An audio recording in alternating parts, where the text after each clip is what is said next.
사대 요한계시록 3장 1절에서 8절 6절까지 1절을 제가 먼저 읽겠습니다.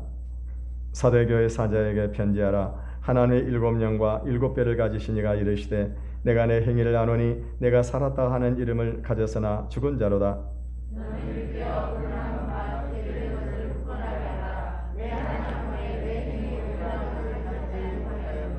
그러므로 내가 어떻게 받았으며 어떻게 들었는지 생각하고 지켜 회개하라. 만일 읽히지 아니하면 내가 도둑같이 이르리니 어느 때에 내게 이르는지 내가 알지 못하리라. 그러나 사대에 그 옷을 더럽히지 아니하였으나 주는 일이 있어 이 옷을 입고 나와 함께 가자니 그들은 합당한 자였느니라. 이기는 자는 이와 같이 흰 옷을 입을 것이요 내가 그 이름을 생명책에서 결코 지우지 아니하고 그 이름을 내 아버지 앞과 그의 천사들 앞에서 시인하리라. 귀 있는 자는 성령이 교회들에게 하시는 말씀을 들을지어다. 아멘. 이 세상에 살아가는 사람들은 모두가 다 행복한 삶을 살기를 원할 것입니다. 자기 하는 일에 성공하고 다른 사람에게 존경을 받고 또 멋지게 인생을 살아가기를 원하는 그런 마음들을 다 가지고 있다고 하는 것입니다. 그럼에도 불구하고요, 우리가 이렇게 같이 행복을 위해서 노력을 하고 애쓰고 힘쓰고 있음에도 불구하고요, 많은 사람들이 행복한 삶을 살지를 못하고 이 불행하게 인생을 살아가는 그런 모습들을 우리가 볼 수가 있습니다. 그 이유가 도대체 무엇일까요? 그거는 바로 우리 인생의 목적을 알지 못하기 때문에 그렇다고 하는 것입니다. 나는 도대체 누구이고 나는 무엇을 위해서 이 세상에 존재하는지, 내 인생의 종착지가 어디로 가는 것인지, 내 인생의 목적지가 어디인지 이것을 생각하지 않고 마치 부평처럼 바람 부는 대로 물결을 치는 대로 이렇게 인생을 따라가는 것입니다. 그러다 보니까 시간이 가고 하루하루 지나다 보니까 또 날이 지나고 나면 다음 날이 다가오고 이렇게 하루하루 지나다 보니까 1년이 지나고 또 1년이 2년 3년 지나다 보니까 어느새 10년이 훌쩍 지나가 버리게 되는 것입니다. 결국에는 어떻게 합니까? 결국 우리가 이렇게 인생을 살아옴에도 불구하고요, 아무것도 남기는 것도 없고 그리고 아무것도 우리에게 주어진 것도 없고요, 결국에는 이 실패한 인생을 살아갈 수밖에 없다고 하는 것입니다. 그런데요, 이런 것은 이 예수를 믿고 있는 우리 신앙생활을 하는 우리 신앙인들에게도 동일하게 이런 문제들이 나타나고 있다고 하는 것입니다. 여러분, 이 세상 우리가 처음에 예수 믿을 때는요, 얼마나 기쁘고 감사합니까? 그 은혜가 얼마나 우리에게 감동을 주었습니까? 제가 처음에 하나님의 사랑을 깨닫고 난 다음에 저는요, 정말 너무나도 그 은혜가 감사해서 눈물을 하염없이 흘렸었습니다. 한 일주일 동안 제가 그 눈물을 흘리면서 이렇게 감사하고 감격하고, 내가 도대체 무엇인데 하나님께서 나를 이렇게 특별히 선택하시고 하셔가지고 나를 하나님의 자녀로 삼아주시고 나의 죄를 용서해 주시는가, 이것을 생각하니까요, 정말 너무나 감사했습니다. 그 은혜를 정말 어떻게 표현할 방법이 없었습니다. 날마다 교회 와서 예배를 드릴 때마다 눈물이 나고요, 하나님의 말씀이 사모가 되었었습니다. 주일날 교회 오는 것이 너무너무 기쁘고 그날이 사모가 되어졌었습니다. 그런데요, 어느 순간에 어떤 사람들을 보게 되면은요, 이 그런 감격과 감사를 잃어버리고 신앙생활을 하는 사람들이 있다고 하는 것입니다.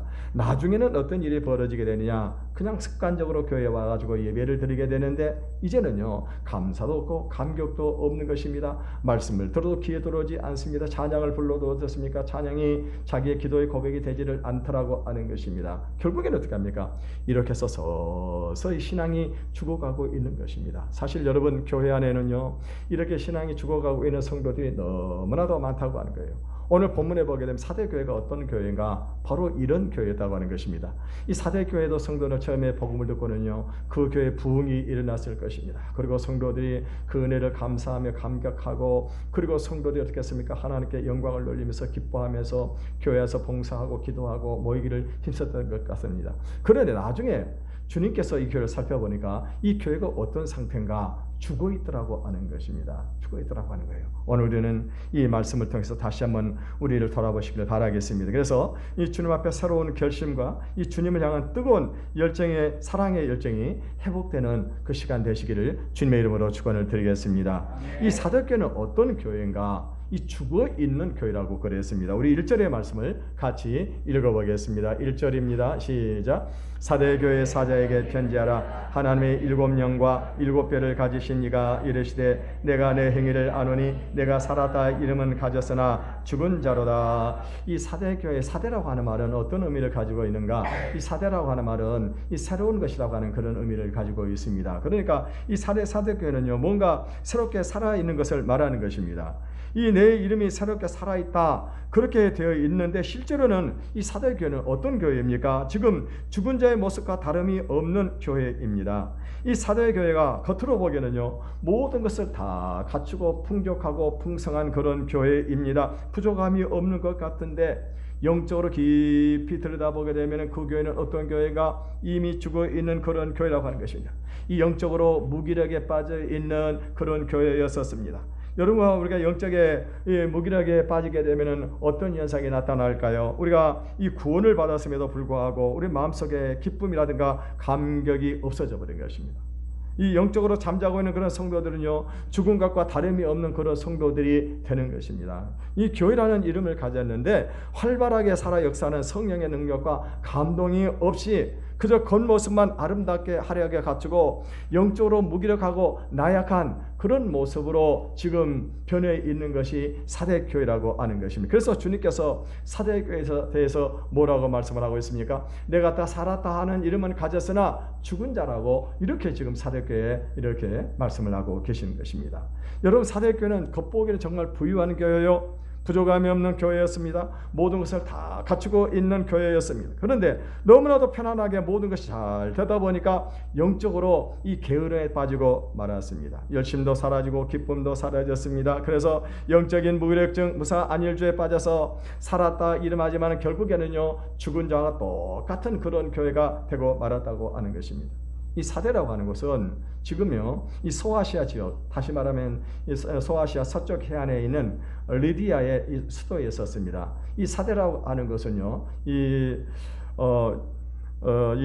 버가모에서 서머나에서 약 동쪽으로 80km 정도 떨어진 그런 곳에 있었던 그런 곳인데 이곳은 지형적으로 아주 높은 곳에 위치가 있고요. 또 절벽으로 구성되어 있는 그런 도시입니다. 그래서 여기는 아주 난공불락의 그런 이 도시였었습니다. 이 역사적으로 보게 되면은요, 이 사대 지역은 두 차례 정도밖에 전쟁에서 패하고 그 나머지는 아무리 외적들 쳐들어와도 이 성을 정복하지 못했던 그런 도시였었습니다. 아주 위치적으로 아주 좋은 그런 도시였고요. 그리고 또 이 도시는 경제적으로 아주 부유했었습니다. 그래서 직물이라든가 아니면은 또 이렇게 기금속 생산으로 아주 유명한 그런 도시였었습니다. 인류 최초로 금으로 만든 돈. 여러분 요즘 금값이 아주 비싸지 않습니까? 인류 최초로 금을 만들었던 지역이 바로 이 사대 지역이었습니다. 그리고 여러분 마이다스의 황금의 손을 아시죠? 손만 갖다 대기만 하면 무엇이든지 금으로 변해버리는 그런 전설이 탄생한 곳이 바로 이 사대 지역이라고 하는 것입니다.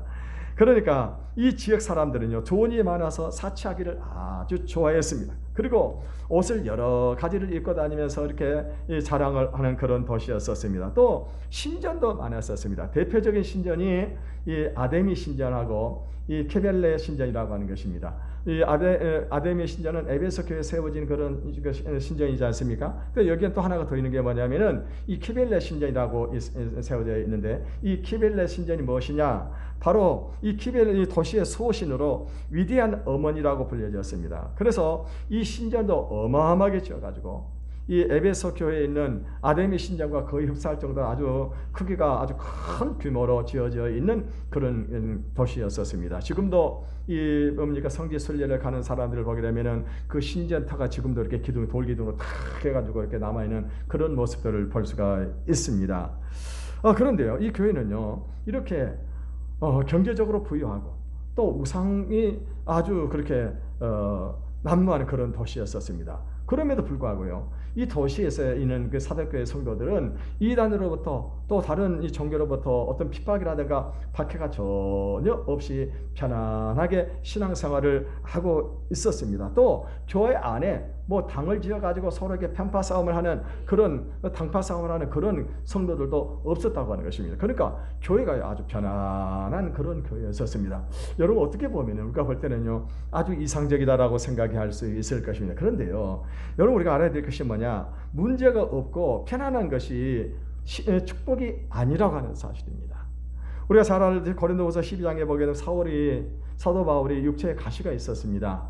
그래서 가시가 있어서 하나님 앞에 간절히 3차례나 하나님 앞에 간절히 기도를 했습니다. 그때 주님께서 사도 바울에게 주신 음성이 무엇입니까? 내 은혜가 내게 족하다고 하는 거예요. 생각해 보세요. 주의 종이 자기가 손을 얹어서 기도하는 자마다 병자가 치료되고 복음을 전파하는데, 그런데요, 자기는 병을 가지고 자기 병을 고치지 못하는 거예요. 그러니까 얼마나 덕스럽지 않습니까? 그래서 사도 바울이 하나님 앞에 간절히 기도했으니, 그랬더니 내 은혜가 내게 족하다. 그 이유가 뭐예요? 우리가 뭔가 결핍하고 부족함이 있을 때 어떻게 합니까? 더 하나님을 찾게 되는 겁니다. 더 가까이 나오게 되는 거예요. 예? 우리가 뭔가 부족함이 있어야 그걸 어떻게 합니까? 은혜를 사모하게 되는 겁니다. 그런데 부족한 것이 없으면 어때요? 없으면은요, 은혜를 사모하는 그런 마음이 없습니다. 예? 여러분, 이번에 우리 다니엘 기도에서 우리가 얼마나 은혜를 받았는지 모릅니다. 저는 내년에 또 다니엘 기도가 정말로 기대가 돼요. 아마 이번에 우리 다니엘 기도에 교회에서 참석하신 분들은요, 정말로 큰 은혜를 받고 응답을 많이 받았었습니다. 이렇게 은혜가 폭포수와 같이 쏟아지고 있는데도 불구하고 삶 속에 문제가 없는 그런 사람은 어떻게 합니까? 그 자리에 안 가죠. 세상에 더 좋은 것들이 많이 있는데, TV에 저녁에 프로그램 재미난 것들이 얼마나 많이 있고, 세상에 세상적으로 유익한 그런 얘기들을 얼마나 많이 하는데, 그 교회 가가지고 고리따분하게 가서 찬양이나 부르고 있고 기도나 하고 가만히 앉아있고 그런 말씀이나 들어야 되겠습니까? 여러분, 우리가 알아야 될 것이 뭐냐? 우리 삶 속에 문제가 없는 것 축복이 아니에요. 우리가 이거 알아야 되는 것입니다. 우리의 삶 속에 뭔가 결핍이 있고 문제가 있을 때 그때 은혜를 사모하게 되고 더 주님 앞에 가까이 나아갈 수가 있는 것입니다. 가시가 없으니까, 문제가 없으니까 그냥 편안해가지고 편안함에 머물러 있다 보니까는요, 결국에는 구원의 감격이라든가 기쁨도 사라져버리고 열심도 사라지고, 그래서 주님을 섬기는데 그 모습이 살아있는데 죽은 자와 다름이 없기 때문에 주님 앞에서 책망을 받은 것입니다. 제가 동료들 교회 가서 상가를 갔더니 거기 가서 보니까는요, 가게 입구다가 개조심이라고 써놨더라고요.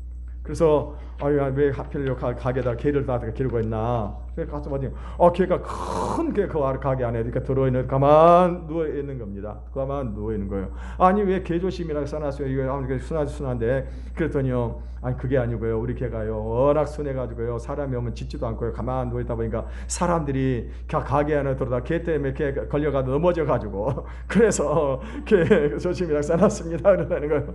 여러분, 개는 어떻게 해요? 만약에 모르는 사람이 오게 되면 막 짖고는 어떻게 합니까? 그리고 막 이렇게 이업을 주고 그래야 되는 것 아니겠습니까? 그리고 주인이 오면 살랑살랑 꼬리를 내면서 주인을 기쁨으로 맞아야 되니까 그게 개예요. 예? 개입니다. 그런데 여러분, 우리가 이런 얘기 들으면은 우리가 우선 얘기로 들을 수밖에 없을지 모르겠으면, 우리 영적으로 죽어버리면요, 그런 사람이 되는 겁니다. 그래서 다른 사람에게 어떤 누추한 그런 존재가 되어가지고, 영적으로 죽은 사람들 어떻게 합니까? 다른 사람에게 영향력을 미치지 못하는 것입니다. 도리어 그런 사람들에게 어떻게 합니까? 다른 사람들에게 영적으로 침체를 가져오게 되는 그런 일들이 벌어질 수밖에 없는 것입니다.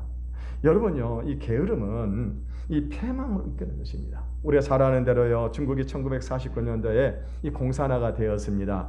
그래서 이제 모든 선교사들을 다 추방을 했습니다. 그리고 이제 그때 당시에 이 중국의 기독교 인구가 얼마였느냐? 450만이었답니다. 그러고 난 다음에 마오쩌둥이 1966년에 문화혁명을 일으키게 되어집니다. 이 문화혁명을 일으키면서 모든 교회를 전부 다 폐쇄를 시켰습니다. 문을 닫고, 그리고 십자가를 전부 다 불에 태우고, 그리고 천주교에 있는 그런 천주교는 우상들이 많이 있잖아요. 이런 것들도 전부 다 불에다 다 태워버렸었습니다.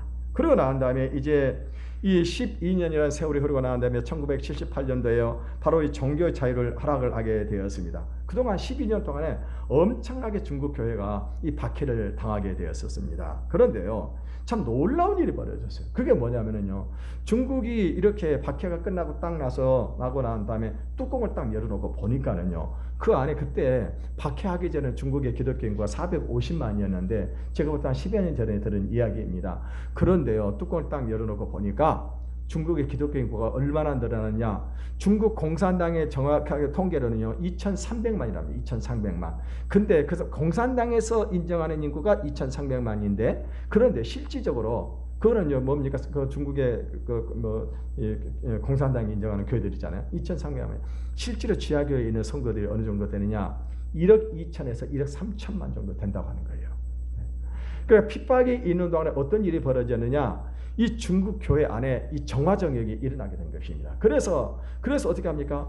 이 교회가요, 그때 이 부흥이 막 핍박을 하게 되니까 부흥이 일어나 버리게 된 것입니다. 그래서 거기에 천주교가 한 2, 3천만 되고 나머지 1억이 기독교가 됐다고 하는 거예요. 요즘에 여러분 우리나라도 지금요 이 코로나 바이러스로 인해 가지고 지금 교회들이 숫자가 급격히 줄어들고 있습니다. 그런데 한편으로는 지금요 이 엄청난 영적인 부흥이 일어나고 있는 것입니다. 여러분 믿음이 없는 사람들 이번 기회에 전부 다 떨어져 나가고 있습니다. 그런데요 지금 믿음을 가진 사람은 어떻게 합니까? 이 예배를 사모해 가지고요 교회 가서 예배를 드리고 싶은 거예요. 그래서 이번에 보니까 그 다니엘 기도회를 했던 그 교회를 보니까 그 교회는요 그 다니엘 기도에 오고서 그 예배를 기도에 참여하고 싶은데 지금 정부에서 이렇게 뭡니까 거리두기를 하게 되니까 그 교회에서는 어떻게 하고 있어요? 그 와서 다니엘 기도에 참여하고 싶은데 못 오는 거예요. 그러니까 성도들이 추첨을 해야든지 어떻게 해가지고는요 그래서 올 수 있는 사람 어깨에서 로테이션으로 돌아와서 기도를 하게끔 만들더라고요. 요즘 우리 한국 교회가 지금요 성도들이 예배를 너무너무 사모해가지고 교회 가서 예배를 드리고 싶어 하는 그런 사람들이 많이 있는 것입니다. 우리가 볼 때 겉보기에는요 숫자는 줄어들는데 실제로 어떻게 합니까? 이런 어려움이 오게 되면은 교회가 다시 부흥이 일어나는 것을 믿으시길 바라겠습니다. 우리 교회도 그와 마찬가지입니다. 우리 교회도요 믿음이 없는 사람들은 다 떨어져 나갔어요. 초신자들 다 떨어져 나가지고 믿음이 없는 사람들은 다 세상으로 나갔습니다. 그런데 지금 와서 예배를 드리는 사람들이 어떤 사람들이냐? 은혜를 사모하는 사람들입니다. 은혜를 사모하는 사람. 이때 부흥이 일어나는 거예요. 우리 한국교회가 이번 기회를 통해 가지고 다시 회복의 역사가 일어날 줄로 저는 믿습니다. 환란이 있었기 때문에 중국의 교회가 부흥이 일어났습니다. 환란이 있었기 때문에 저들이 영적으로 깨어 있어서 하나님이 기뻐하는 교회로 쓰임을 받게 된 것입니다. 그래서 우리를 또 늘 영적으로 깨어 있기를 바라겠습니다. 고린도전서 10장 12절을 보면 그런즉 선줄로 생각하는 자는 넘어질 걸 조심하라고 이렇게 말씀을 했습니다. 그럼 우리가 늘 무엇을 생각해야 되느냐? 내 신앙의 현저서를 늘 살펴보시기를 바라겠습니다. 나는 지금 어디에 내가 서 있느냐고 하는 거예요. 나는 잠자는 그런 성도인 것인지 아니면 깨어있는 성도인지 늘 우리 자신들을 생각을 해보시길 바라겠습니다. 정말 주일날이면 이 교회 나와서 예배드리고 또 사모가 되는 그런 사람들은요 깨어있는 그런 사람들입니다. 그런데 주일이 되었는데도 불구하고 아이고 또 벌써 주일이야, 아이고 또 오늘 교회 가게 됐네 왜 이렇게 주일에 빨리 돌아와, 이렇게 생각하는 그런 사람들은요 영적으로 잠든 사람. 여러분 우리가 알아야 될 것이 뭐냐면 영적으로 잠이 드는 것이 한순간 잠든 것이 아니에요. 점점 떨어져요.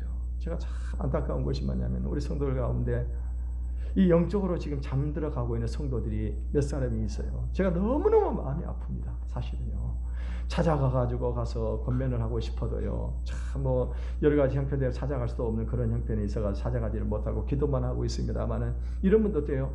처음에는 뭐 그냥 주일날 간신히 교회를 나오다가 한 주 뺨을 빠뜨리고 또 나중엔 두 주 빠뜨리고 나중엔 세 주 빠뜨리고 그러다가 어떻게 합니까? 이제는 아예 교회를 안 나와버려요. 여러분 우리가 신앙생활 이렇게 해가지고는 절대로 천국에 갈 수가 없습니다. 여러분 천국과 지옥이 있다고 하는 걸 믿으세요? 진짜로 믿습니까? 우리가 진짜로 천국과 지옥이 있다고 하는 것을 믿는다면은 우리가 이렇게 신앙생활을 할 수가 없습니다. 진짜로 천국과 지옥이 있다고 한다면은 우리가 어떻게 이렇게 태만하게 게으르게 왜 주님 앞에 섰을 때 우리가요 만약에 이런 상태로 신앙생활하게 되면 어떻게 되겠어요? 주님 앞에 외면을 당하는 것입니다. 그래서 오늘 우리가 어떻게 깨어날 수 있을까요? 2절에서 3절을 읽어보겠습니다. 시작. 너는 일깨 근함한 바 죽게 된 것을 굳건히 하라. 내 하나님 앞에 내 행위에 온전한 것을 찾지 못하였노니 그러므로 내가 어떻게 받았으며 어떻게 들었는지 생각하고 지켜 회개하라. 만일 일깨지 아니하면 내가 도둑같이 이르리니 어느 때에 내게 이르는지 내가 알지 못하리라. 오늘 성경에 보니까 일깨라, 회개하라 이렇게 말씀을 하고 있습니다. 여기서 일깨라고 하는 말이 무엇인가? 워크업, 일어나라고 하는 거예요. 잠든 자리에서 잠에서 일어나라고 하는 것입니다. 우리가 회개해야 된다고 하는 거예요. 이런 상태로 신앙생활해 가지고는 안 된다고 하는 것입니다. 여러분 초대교회가 어떤 교회였습니까? 처음에는요 정말로 이 하나님의 구원의 은혜에 대해서 감사하고 감격하고 기뻐하는 그런 교회였었습니다. 성도들이 아주 열심을 가지고 전도하는 그런 교회였었습니다. 교회가 형성이 되었었습니다. 그런데요 어느 순간에 사도교회가 이 편안하다 보니까는 결국에 어떻게 합니까? 영적인 잠이 들기 시작을 했는데 이제는요 지금 주님이 찾아오셔가지고 잠에서 깨라고 회개하라고 할 정도까지 이렇게 깊이 잠이 들어있는 그런 교회였었습니다. 여러분과 이 기도로 깨어 있어야 됩니다. 이 역사적으로 사대성이요 2번 전쟁에서 패배했었습니다. 그런데요 한 번에 언제 패배했냐?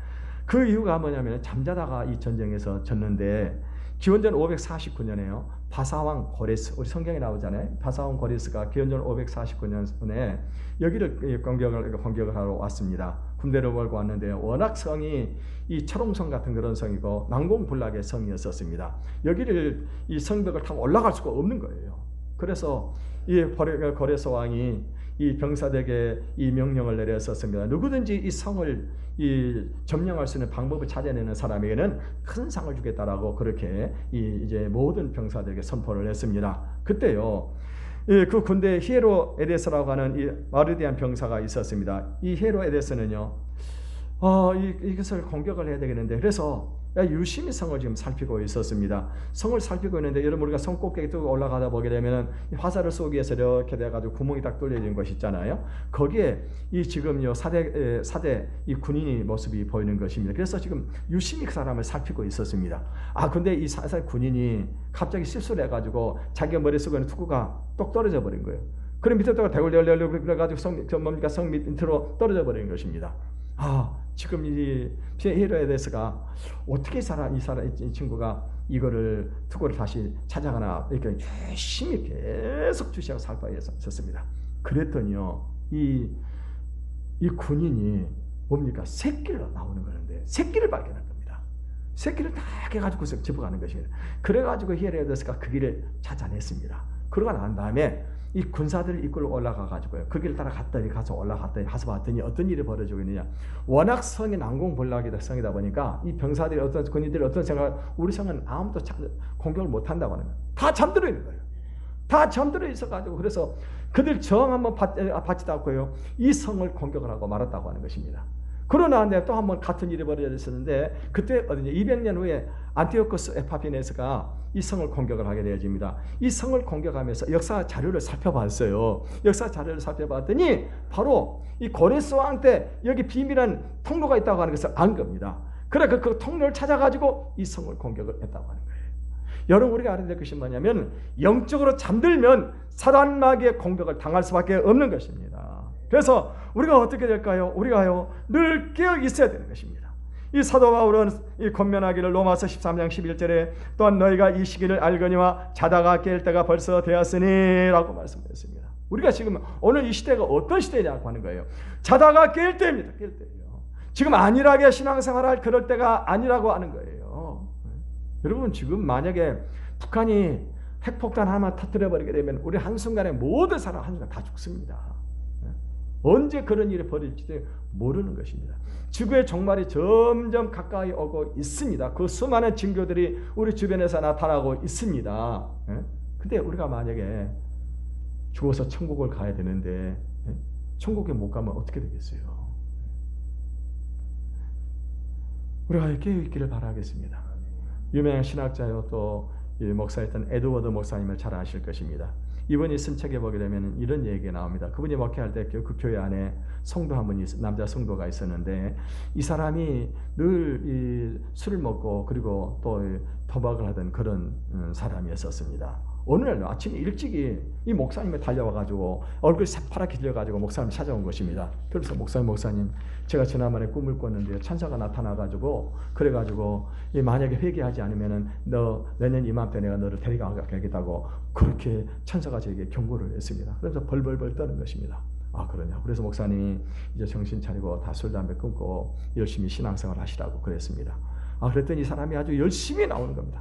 열심히 나와서 그리고 교회를 와서 열심히 교회를 나오기 시작하는데, 한 서너 달 딱 지나고 나니까는요, 이 사람이 점점 교회를 빠지기 시작을 하는 겁니다. 교회를 빠지기 시작한 술도 한두 잔씩 마시고 또 도박에 점점 손을 대는 것입니다. 그래서 목사님이 찾아가가지고 이 사람에게 경고를 했습니다. 아니 지난번에 천사가 나타나가지고 그래가지고 그렇게 경고를 했다는데 또다시 그렇게 술 마시고 담배를 뭡니까 도박을 빠져야 되겠냐라고 그렇게 이제 목사님이 경고를 하니까 이 사람이요, 뭘요 그러면서 아이고 뭐 그까짓 개꿈 꾼 거 가지고 뭘 그러세요? 그렇게 생각하는 내가 바보지요라고 그랬더라는 거예요. 그런데 어느 날 이 사람이 그날도 술을 몽땅 먹고 도박을 하고 술을 몽땅 먹고 계단을 내려오다가 결국 어떤 일이 벌어졌냐면 갑자기 넘어졌는데 목이 부러져 가지고 죽어버린 겁니다. 목이 벌어져서. 그래서 목사님이 자기 일기를 찾아봤어요. 그랬더니 정확하게 언제냐, 이 사람이 얘기한 그때 딱 1년이 되었을 때 이와 같은 일이 벌어지더라고 하는 것입니다. 물론 여러분, 우리가 뭐 신앙생활을 잘못하고 있을 때 하나님께서 이렇게 천사를 보내가지고 우리에게 한상으로 우리에게 경고하는 그런 일들은 극히 드물 것입니다. 그러나 우리가 분명히 알아야 될 것이 뭐냐면은 이 회개하지 않은 것에 대해서 이렇게 분명히 경고를 하고 있어요. 여러분, 오늘 지금 하나님께서 우리가 이렇게 편안하게 신앙생활을 하고 안일하게 신앙생활을 할 때 누구를 통해서 여러분 경고하실까요? 강단에 세운 주의 종의 입술을 통해서 경고하시는 것을 믿으시기를 바라겠습니다. 이 경고를 듣고 아멘을 하답하고 회개하는 그런 사람들에게는 하나님께서 은혜를 더 베풀어 주시겠지만은, 그럼에도 불구하고 강단에서 하는 목사의 설교를 듣고도 이것이 하나님의 목소리가 아니라고 생각을 하고, 아이고 그냥 뭐 설교지, 이런 생각을 듣는 그런 사람 어떻게 해요? 결국에는요, 구원을 받지 못하게 된다고 하는 것입니다. 그래서 여러분 철저히 오늘 회개하시기를 바라겠습니다. 그동안에 하나님의 은혜에 대해서 감사하지 못하고 기뻐하지 못한 것에 대해서 여러분 회개하시길 바라겠습니다. 또 우리가 말씀대로 살지 못한 것, 또 아무것도 아닌데 원망하고 불평했다는 것, 이런 것들도 다 회개해야 되는 것입니다. 주님을 더 사랑하고 내 가족이라든가 직장을 더 사랑하고 자기 자녀들 사랑했다는 것, 이런 것들 전부 다 우리가 회개해야 돼요. 다 회개됩니다. 그리고 무엇보다도 중요한 것이 뭐냐, 감사하지 못한 것 철저하게 회개하시기를 바라겠습니다. 이렇게 타락하고 죽은 교회였는데 그 가운데 이 바른 신앙을 붙들고 살아가는 성도들이 있었습니다. 4절을 읽어보겠습니다. 시작. 그러나 사대에 그 옷을 더럽히지 아니한 자 몇 명이 내게 있어 흰옷을 입고 나와 함께 다니리니 그들은 합당한 자인 연고라. 이렇게 교회가요 죽은 교회였었습니다. 그 성도들이 세상을 따라가고 그리고 세상 사람들과 똑같은 그런 삶을 살아가고 있었어요. 물론 교회 나와서 예배는 드리고 있지요. 교회에서 예배는 드리고 있지만 세상에 나가면 어떻게 합니까? 세상 사람과 똑같은 가치관을 가지고 오직 돈만을 벌기 위해서, 그리고 세상에 있는 것을 차지하기 위해서, 세상에서 성공하기 위해서 그것을 자랑으로 삼고 가는 그런 사람들이 있었다고 하는 것입니다. 여러분 오늘 생각해 보세요. 우리가 그런 목적을 가지고 인생을 살아가고 있지 않습니까? 돈 벌어야 되겠다고 하는 거예요. 돈이요. 돈이 최고라고 하는 겁니다. 성공해야 되겠다고 하는 거예요. 사람들에게 인정받고 살아야 되겠다 하는 겁니다. 이게 다 어떤 게 죽은 교회들이에요. 그런 교회들이 뭐니까 죽은 교회입니다. 죽은 교회. 그런데 그럼에도 불구하고 그 교회 안에 어떤 사람이 있었어요. 오늘 성경 4절을 보게 되니까는요, 이 흰옷을 입고 다니는 그런 교인이 있었습니다. 여러분 흰옷이 무엇일까요? 흰옷. 흰옷은 깨끗한 옷을 말하는 거예요. 그러니까 세상에 더럽혀지지 않은 그런 사람들입니다. 죄의 유혹을 이기면서 살아가는 그런 사람들이 있다고 하는 거예요. 요즘 우리 여러분요, 요즘 세상을 보세요. 세상이 얼마나 음란합니까? 여러분 우리 청소년들, 젊은 사람들요, 우리가 어렸을 때 미국 사람들이 그렇게 산다고 그랬는데 요즘 우리나라는요, 옛날에 우리 어렸을 때보다 더 타락에 돼 있어요. 청소년들이 성이 개방되어 있어가지고는요, 얼마나 타락하고 살아. 성도들, 우리 성도가 뭐예요? 성도, 거룩할 성자 아닙니까? 거룩한 사람들 아닙니까? 우리는 세상 사람들과 달라야 되는 겁니다. 구별돼야 되는 겁니다. 우리 생각이, 가치관이, 인생관이 달라야 됩니다. 세상을 바라보는 안목이 달라야 된다는 것입니다. 당시에 이 이 케벨레 여신을 섬기는 그런 사람들은요, 이 여신을 섬기러 갈 때 그 도시가 부자 도시이기 때문에 새 옷을 입고 가서 예배를 아마 제사를 드렸던가 봅니다. 그러니까 성도들도 어떻게 합니까? 그 케벨레 여신을 섬기는 세상 사람들 똑같이 사치를 하면서 살아가는 겁니다. 이게 하나님 보시기에는요, 이게 어떻게 한 사람이에요? 더럽혀진 그런 사람들이라고 하는 겁니다. 그런데 그 도시 안에는요, 이렇게 영적으로 깨어있는 사람들이 있다고 말씀을 하고 있습니다. 우리가 이 세상을 사는 동안에 주님 앞에서 죄에 물들지 않고 승리의 흰옷을 입고 주님을 섬기시기를 바라겠습니다. 이 세상의 탐욕과 죄악의 옷을 더럽히지 아니하고 영적으로 늘 깨어서 흰옷을 입고 주님을 섬기시기를 바라겠습니다. 주님만을 높이고 그리고 주님을 닮아가고 그리고 주님만을 증거하며 살아가는 삶을 살아가시기를 바라겠습니다. 사람들이 보면 자꾸 이렇게 변해가고 있는 이런 모습들을 보게 되는데, 변하더라도 우리가 좋게 변해야 되는 것입니다. 그런데 여러분 우리가 믿고 나간 다음에 어떻게 합니까? 점점 믿음이 자라나고 그래서 열매를 맺는 신앙으로 자라나가야 되는데, 나중에 어떤 일이 벌어 신앙생활을 오래 하다 보면 간 습관적으로 신앙생활하는 그런 사람들이 있어요. 이런 사람은 열매가 없는 겁니다. 삶 속에. 똑같아요. 세상 사람 똑같이 살아갑니다. 세상 사람 똑같이 욕하고 거짓말하고. 여러분, 이게 깨어있는 성도일까요?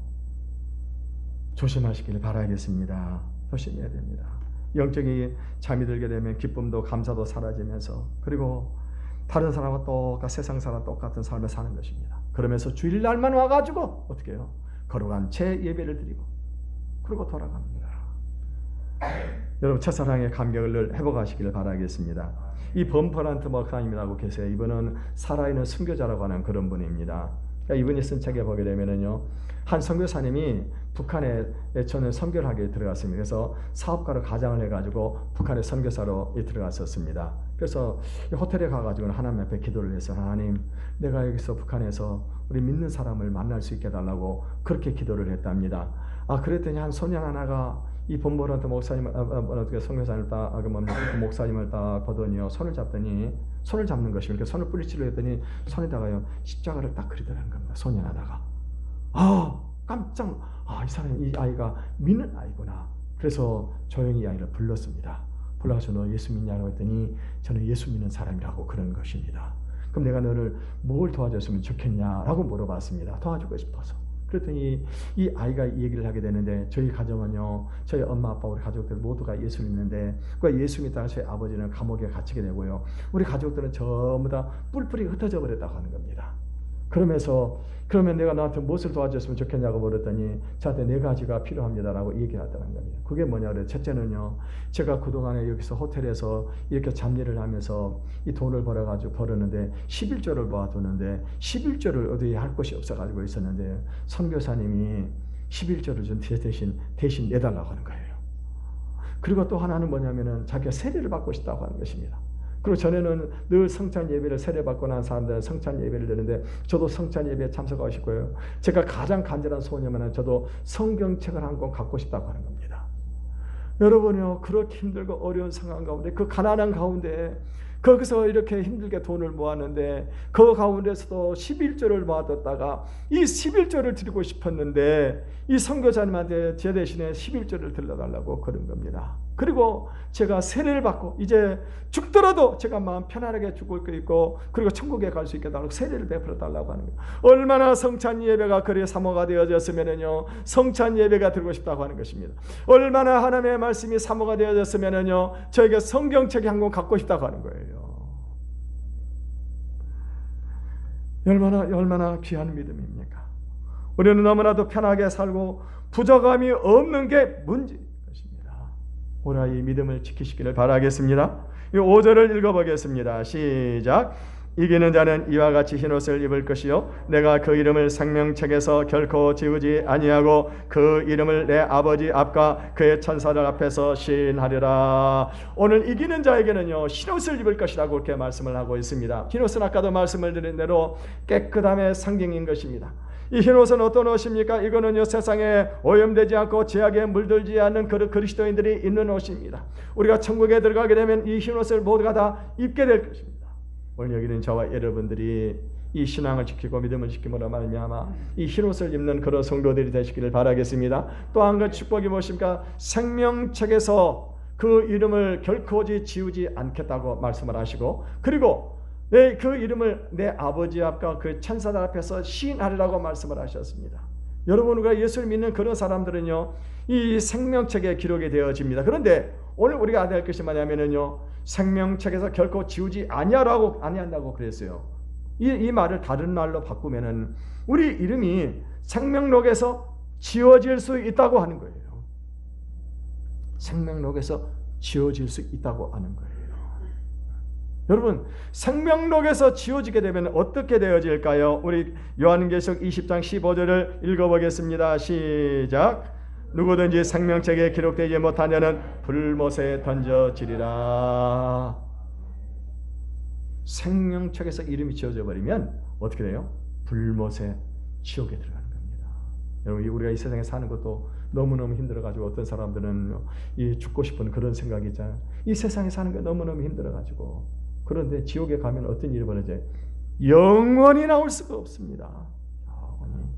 저는요 제일 두려운 게 뭐냐면 그 불못보다 더 무서운 것이 뭐냐면은 저는 뱀을 제가 제일 제일 무서워합니다. 지금도 이렇게 뭐 보면은 뱀 같은 것은 그림도 안 보려고 그러고요. 꿈이 나타날까 싶어가지고 그거 보다가 어떤 분 간증을 들어보니까 지옥에 갔더니 자기의 아버지가요 뱀에 아주 큰 구렁이에 똘똘똘 말려가지고 그래가지고 뱀이 막 아버지를 물들하는 겁니다. 거기 지옥에 가니까 그 굴 속에 거기는 말까 사람들이 막 모든 사람들이 거기는요 이 전부 다 뱀이 그렇게 똘똘 말하고 구렁이가 있는 곳에 있더라고 하는 거예요. 우리 어떤 옛날 저쪽에 집사님 한 번은요 시골에서 놀다가 이렇게 구덩이에 이렇게 떨어졌대요. 떨어졌는데 거기에 뱀이 우글우글 이렇게 막 일자로 막 서버렸는데 뱀 속으로 떨어져 버린 겁니다. 여러분 천국과 지옥이 정말 있을까요? 아이고 모두 죽어버리면 끝이죠 뭐. 그러지 않아요? 그죠? 죽으면 끝이죠. 영원히 지옥으로 가는 거예요. 영원히. 여러분 꿈에 우리가 꿈을 꾸면서요 그 고통당하면 어떻게 합니까? 꿈이었으면 좋겠다는 생각이 들잖아요. 근데 우리 영원히 지옥으로 가는 거예요. 그 불못에 들어가는 겁니다. 한 번 들어가면 그 고통은 영원한 고통인 것입니다. 여러분 정신 차리게 바라시겠습니다. 정말 정신 차려야 돼요. 우리가 아이고 죽어버리면 끝이지. 죽어봐야 알지요. 내가 어떤 장로님이에요. 이제 가까이 있던 장로. 그분이 뭐라 하나? 죽어봐야 알지요. 기가 막히더라고요. 그럴까요 정말? 저는 왜 예수를 믿었냐면은 예수님은 거짓말할 분이 아니라고 제가 믿어졌어요. 성경은 거짓말이 아닐 거라고 믿어졌습니다. 여러분 천국과 지옥이 있는 것을 믿으시길 바라겠습니다. 이렇게 적당하게 그냥요 신앙생활 해가지고 천국 가는 게 아니에요. 천국은 어떤 사람들만 들어갑니까? 충성된 자들만 들어가는 겁니다. 충성을 다한 사람들이요. 그러지 않으면 천국이 불공평하죠. 아니 적당하게 신앙생활 세상 거 누리고 살아가면서 그렇게 먹고 마시고 즐기며 그리고 교회 와서 한 주일에 주일날에 한 번 와가지고 그래서 예배드리고 그런 사람도 천국에 들어가면 천국은 불공평하죠. 생명을 다해서 충성하시기를 바라겠습니다. 그런 자에게 마태복음 10장 32절을 보게 되면은 누구든지 사람 앞에서 나를 시인하면 나도 하늘에 계신 내 아버지 앞에서 그를 시인할 것입니다. 사람 앞에 부인하면 하나님 주님께서도요 천사들과 하나님 앞에서 시인하지 않을 것입니다. 여러분 우리가 이 주님 앞에 섰을 때 정말 충성을 다하시길 바라겠습니다. 사도 바울은요 디모데에 보내는 이 디모데후서에 보게 되면은 이런 고백을 냈습니다. 우리 디모데후서 4장 7절 8절을 읽고 설교를 마치겠습니다. 같이 읽겠습니다. 시작. 나는 선한 싸움을 싸우고 나의 달려갈 길을 마치고 믿음을 지켰으니 이제후로는 나를 위하여 의의 면류관이 예비되었으므로 주 곧 의로우신 재판장이 그날에 내게 주실 것이며 내게만 아니라 주의 나타나심을 사모하는 모든 자에게. 사도 바울은요 예수님을 만나고 난 다음에 그가 가지고 있는 모든 것을 분토와 같이 다 버렸었습니다. 사도 바울은 예수를 만나고 난 다음에 어떻게 했습니까? 그는요 세상 사람의 눈으로 봤을 때는 완전히 망한 그런 사람이었었습니다. 출세할 수 있고 성공할 수 있는 그런 길이 있었음에도 불구하고 가난한 전도자가 되어가지고 매를 맞고 감옥에 들어갔습니다. 그리고 결국에는요 순교의 제물이 되었습니다. 오늘 여기는 저와 여러분들이 깨어있는 성도들 다 되시기를 바라겠습니다. 그래서 주님 앞에 섰을 때 잘하다 칭찬받는 우리 모두가 되시기를 주님의 이름으로 축원을 드리겠습니다. 이 시간 우리 찬양을 한 곡 부르고 기도하는 시간을 갖겠습니다.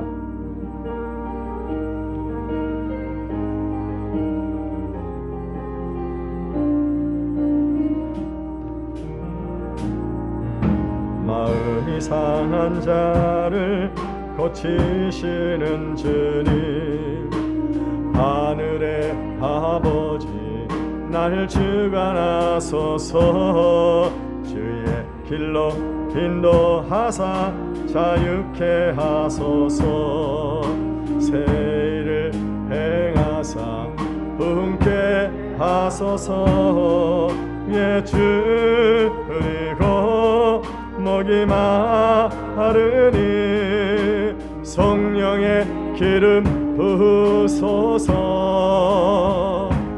의에 주리고 목이 목이 마르니 내 잔을 채워 주 성령으로 채우사 성령으로 채우사 주 보게 하소서 주의 인재 속에 은혜 알게 하소서 주 뜻대로 살아가리 세상 끝날까지 나를 빚으시고 새날 열어주소서 의의 주 우리고 목이 마르니 성령의 기름 부으소서 의의 주 우리고 목이 마르니 내 잔을 채워 두 손을 함께 넣어 높이겠습니다. 의의 주 우리고 목이 마르니 성령의 기름 부으소서 의의 주 우리고 목이 마르니 내 잔을 채 다시 한번 의의 주리고 목이 마르니 의의 주 우리고 목이 마르니 성령의 기름 부으소서 의의 주 우리고 목이 마르니 내 잔을 채워 다시 한번 의의 주리고 의의 주 우리고 목이 마르니 성령의 기름 부으소서 의의 주 우리고 목이 마르니 내 잔을 채워 주소서. 사랑하는 성도 여러분, 우리 하나님의 은혜로 구원을 받았음에도 불구하고 그 구원의 감격과 기쁨을 잃어버리고 살아갈 때가 많이 있습니다. 이 시간에 우리의 신앙의 자리를 한번 점검해 보시기를 바라겠습니다. 내가 깨어있는 사람인지 아니면 영적으로 잠이 들어있는 사람인지 한번 점검해 보시기를 바라겠습니다. 만약에 깨어있지 못한다고 한다면 하나님 이 시간에 다시 한번 성령으로 기름 부어주셔서 그 구원의 은혜를 깨닫게 하시고 감사하게 하시고 주신 사명을 감당할 수 있게 달라고 우리 주의 일을 청하고 통성으로 기도하겠습니다. 주여